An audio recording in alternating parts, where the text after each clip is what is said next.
कभी कभी अचानक ऐसा महसूस होने लगता है कि इतना सब कुछ करने के बावजूद एक चीज़ जो कहीं खो गई है वो है हमारा सेल्फ रिस्पेक्ट। सच कहूँ तो पहले मैं सेल्फ रिस्पेक्ट का मतलब जानती ही नहीं थी। सेल्फ रिस्पेक्ट का सिंपल सा और सीधा सा इतना ही मतलब है कि खुद की नज़रों में अपनी कीमत होना, अकेलेपन में भी अपने बारे में अच्छा महसूस करना, अपनी ज़रूरतों को भी उतना ही ज़रूरी समझना जितना कि हम दूसरों की ज़रूरतों को समझते हैं, और खुद को सिर्फ काम करने वाली नहीं बल्कि एक इंसान के रूप में देखना।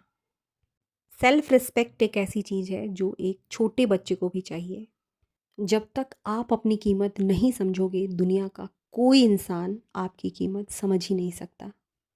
पॉइंट नंबर वन, छोटी छोटी बातों पर हर किसी से परमिशन लेना बंद कीजिए।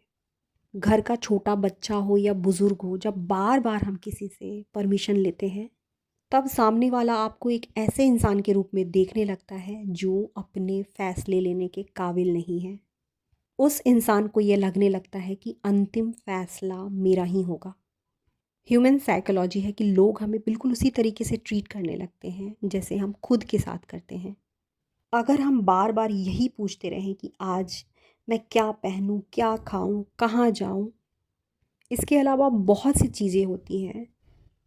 सेल्फ रिस्पेक्ट का मतलब विद्रोह करना नहीं, लेकिन छोटे छोटे फैसले खुद लेना है। मैंने अपनी लाइफ में ये गलती बहुत दोहराई है। अचानक बदलाव नहीं आता है। जब हम अपने अंदर कोई नई चीज़ लाते हैं, किसी चीज़ के ऊपर काम करना शुरू करते हैं, खुद के लिए फैसले लेना शुरू करते हैं, डर लगता है। खुद से भी डर लगता है और सामने वाले व्यक्ति से भी डर लगता है। पहली बार, दूसरी बार, तीसरी बार, चौथी बार में चीज़ें आपके हक में होने लगती हैं। और ना भी हो तो पूरी ज़िंदगी खुद के लिए फ़ैसले लेना कभी गलत नहीं है। नेक्स्ट पॉइंट, सेल्फ रिस्पेक्ट पाना है तो डरना छोड़ना होगा। जिस चीज़ से भी डर लगे अपनी लाइफ में हमेशा उसका सामना करना है। आगे बढ़ने के लिए अपने डर को बहुत पीछे छोड़ना होता है। मैंने एक चीज़ सर्च की है कि सामने वाला इंसान कब तक डराता है। अक्सर कोई व्यक्ति तब तक डराने की कोशिश करता है जब तक उसे लगता है कि उसका डर असर कर रहा है। लेकिन जैसे ही सामने वाला व्यक्ति कॉन्फिडेंस के साथ, अपनी समझदारी के साथ सही तरीके से रिएक्ट करता है, तब डराने वाले का असर धीरे धीरे कम होने लगता है। एक छोटा सा एग्जाम्पल है, बहुत दूर जाने की तो ज़रूरत ही नहीं। अपने बच्चे को देखिए, जब वो छोटा रहता है उसे हम बहुत आसानी से डरा पाते हैं, लेकिन जैसे जैसे वो बड़ा होते चला जाता है, उससे बात करने से पहले मन में एक बार तो ये ख्याल आता है कि वो कैसे रिएक्ट करेगा। ठीक यही साइकोलॉजी काम करती है। रुचिता गर्ग की मुझे एक कमेंट आई थी। उन्होंने लिखा था कि वो अपनी मदर इन लॉ से बहुत अधिक डरती हैं। सोकर उठने में थोड़ी भी देरी हो जाती है तब उनकी हालत ख़राब हो जाती है। खाना बनाने में यदि उनकी 5 मिनट भी देरी हो जाती है तब भी उन्हें डर लगता है। बाहर घूमने जाने से पहले भी परमिशन लेनी होती है। बहुत लंबी चीज़ें इन्होंने लिखी हैं, बस थोड़े से पॉइंट को मैंने लिया है। कहीं ना कहीं हम सब, यहाँ तक कि मैं भी, इन चीज़ों से गुजर चुकी हूँ। किसी और को दोष देने से बेहतर है कि हम खुद पर काम करें। जो गलत है कम से कम उस बात को गलत हो कहने की हिम्मत तो होनी ही चाहिए। अपनी उपलब्धियों को स्वीकार कीजिए।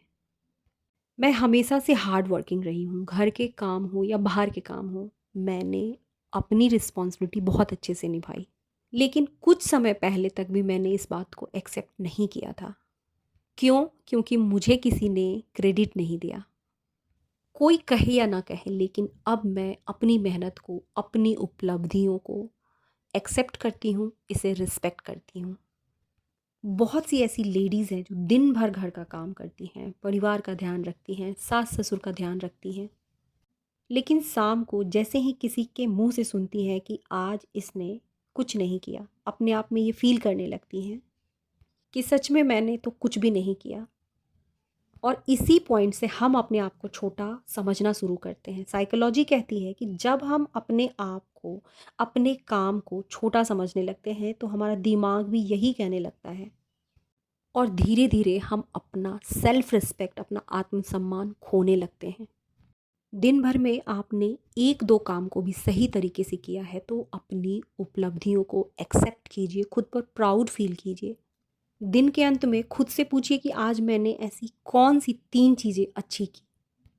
मैंने बच्चों की पढ़ाई में मदद की, मैंने घर को अच्छे से सँभाला, कपड़े धूप में डाले, बहुत सारी चीज़ें मिल जाएँगी। सेल्फ रिस्पेक्ट दूसरे आकर आपको नहीं देंगे बल्कि खुद ही अर्न करनी होगी। खुद पर थोड़ा खर्च करना सीखिए।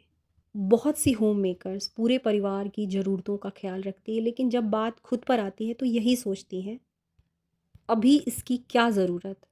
मेरे ऊपर पैसे खर्च करना ठीक नहीं है। पहले सबके लिए हो जाए, फिर अपने बारे में सोचूंगी। धीरे धीरे ये हमारी आदत बन जाती है और हम खुद को आखिरी में रखने लगते हैं। पहले तो हम खुद को आखिरी में रखते हैं, बाद में बाकी लोग हमें आखिरी में रखने लगते हैं। बहुत अधिक नहीं, लेकिन अपने हिसाब से छोटी छोटी मेकअप की चीज़ें पसंद है तो मेकअप की चीज़ें खरीद लीजिए। साड़ियाँ पसंद है, कपड़े पसंद है, चप्पल पसंद है, पार्लर जाना पसंद है, उन्हीं पैसों में थोड़ा सा खुद के लिए स्पेंड करना ज़रूरी है। जब हम अपनी छोटी छोटी ज़रूरतों को महत्व देने लगते हैं, इम्पॉर्टेंस देने लगते हैं, तो दिमाग ऐसा फील करने लगता है, दिमाग को एक सिग्नल मिलता है, मैं भी इम्पॉर्टेंट हूँ और मेरी ज़रूरतें, मेरी खुशी भी मतलब रखती है।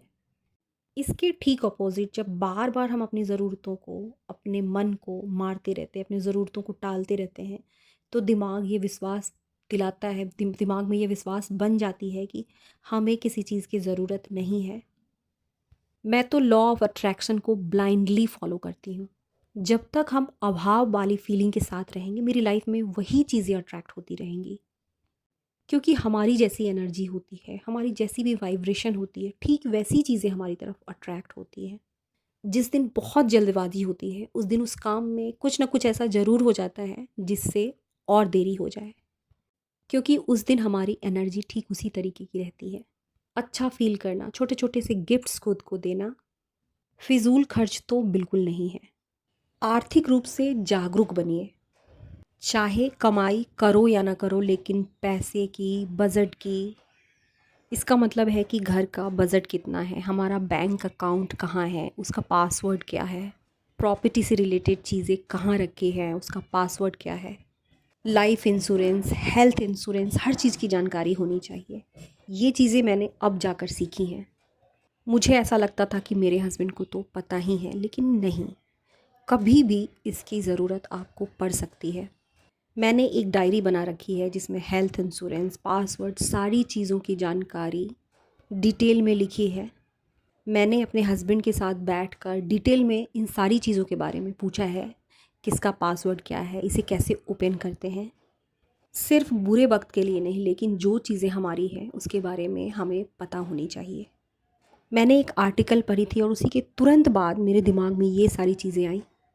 भारत में 1.1 लाख करोड़ से भी अधिक रुपए की जो संपत्ति है अनक्लेम्ड पड़ी हुई है, सरकार के पास पड़ी हुई है, क्योंकि बहुत से लोगों को उनका पासवर्ड नहीं पता था, जानकारी ही नहीं थी कि पेपर्स कहाँ है, पासवर्ड क्या है। सिर्फ़ और सिर्फ गलत सोच के साथ नहीं, लेकिन एक पॉजिटिव सोच के साथ में हमें ये जानकारी होनी चाहिए। कई बार ऐसा होता है कि हस्बैंड या कोई फैमिली मेम्बर तैयार नहीं होते हैं इन चीज़ों को शेयर करने के लिए, लेकिन अपने हस्बैंड को समझाने की कोशिश कीजिए। एक बार में हो सकता है कि वो ना सुने, लेकिन धीरे धीरे आपकी बात ज़रूर समझेंगे। ये इडली फ्राई है, मुझे बहुत अच्छी लगती है, साथ में तनिष को भी अच्छी लगती है। हस्बैंड को पहले ये बिल्कुल पसंद नहीं आती थी, लेकिन आजकल वो भी खाने लगे हैं। सेल्फ़ रिस्पेक्ट का मतलब आर्थिक रूप से जागरूक होना भी होता है, क्योंकि किसी भी फील्ड में जब हम जानकारी रखते हैं तो हमारा आत्मविश्वास बढ़ता है। चाहे कुछ भी हो जाए, उम्र के किसी भी पड़ाव में क्यों ना हो, 50 साल, 60 साल, 70 साल, लेकिन सीखना कभी नहीं छोड़िए। मैंने तो खुद से वादा किया है कि मैं सीखना कभी नहीं छोड़ूंगी, क्योंकि हमारी लर्निंग ही हमारे आत्मविश्वास और आत्मसम्मान की पहली सीढ़ी होती है। आज लंच में राजमा चावल और पापड़ तैयार है। इसी के साथ आज की वीडियो को यहीं ख़त्म करूँगी। एक बार फिर से ग्रो अप योर लाइफ में आप सबको श्वेता का प्यार भरा नमस्कार। फिर से मिलते हैं अगली वीडियो में।